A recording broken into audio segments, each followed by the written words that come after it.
Fossil fuels don't take a naturally safe environment and make it dangerous. They empower us to take a naturally dangerous environment and make it cleaner and safer. It is Earth Day, and I celebrated by driving all over town with my V10, spewing out wonderful carbon dioxide emissions to help feed the trees, because as we all learned in grade school, CO2 is plant food. So yes, I do celebrate Earth Day, but not for the same reasons as modern environmentalism. As you all know, I'm a climate realist, I'm not a climate alarmist. There was more extreme weather when your grandparents were born than there is today.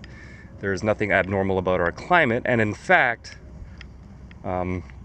we have cleaner air and water now than before the Industrial Revolution, and that's not a theory, that's a proven fact.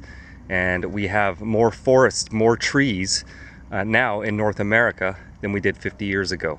So things are not all that bad, and I think we need to start using days like Earth Day to think about real problems, like actual pollution, not fairy tales, not UN IPCC crap, not the fact that Earth Day has been hijacked by the enormous global warming industry and environmental groups and politicians and governments wishing to cash in with taxes and eco-socialism and control over the people. That's not what it should be about. Unfortunately, that's what it's turned into. And let's not forget that Earth Day was started in 1970 because they were scaring us about a coming ice age. And I could list off the other 40 or 50 environmental predictions, which none have come true. In fact, quite the opposite. So let's just remember that. But the real problems get ignored, like nuclear proliferation, terrorism. How about Big Brother? Losing our liberties, losing our freedoms. And, you know, if we were to cut out all of our fossil fuels tomorrow, the environment would be a disaster.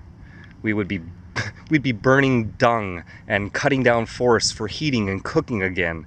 I mean, it's amazing how much better we're getting at everything and how much cleaner we're getting with everything. Air quality is better now than it was 30 years ago on this side of the world because we're getting better at things. So I think it's time that we start attacking real problems, like actual real pollution, not fairy tales. And I think the world would be a better place. So yes, as you all know, I like to consider myself a true environmentalist, not a fake environmentalist. I protest against climate treaties and carbon taxes. I protest against green subsidies. The world would be a great place if we picked up our litter, we recycled when possible. Not all recycling is better. There's a lot of stuff out there about how when you recycle things and uses more energy and causes more damage than if you just threw it in the trash, but that's a whole other subject for a whole other video. I love the Earth, I love this planet, and I love the fact that we're getting better and better as stewards of this planet.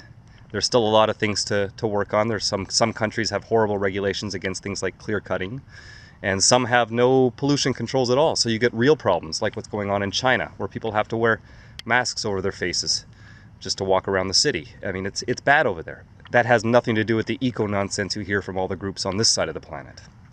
Why don't they go and attack that, the real problems? That's all I'm saying. Keep on rocking the free world, everyone, and happy Earth Day.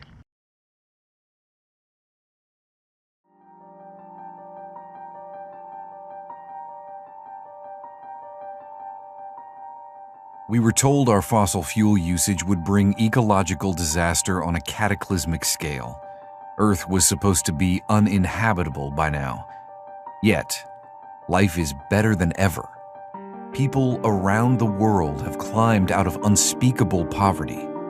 By any measure, our environment is better than it's ever been. This, all powered by coal, oil, and natural gas. But how? How could the experts have been so wrong? Not only wrong, but hysterical and reactionary and rude, stifling progress in the process. I'm Alex Epstein, founder of the Center for Industrial Progress, and I have a question. Isn't it time someone made the moral case for the use of more fossil fuels? Wind and solar power remain unreliable. Fossil fuels burn cleaner and cheaper than ever to advance our growing world. They save lives in operating rooms, fight famine, heat and cool homes in the most extreme places. Without fossil fuels, society slides backwards. It's good that we use fossil fuels. Our world would be better if we used more. We can no longer deny the big picture, the real picture. The truth must be exposed. The time is now. It's here. The moral case for fossil fuels.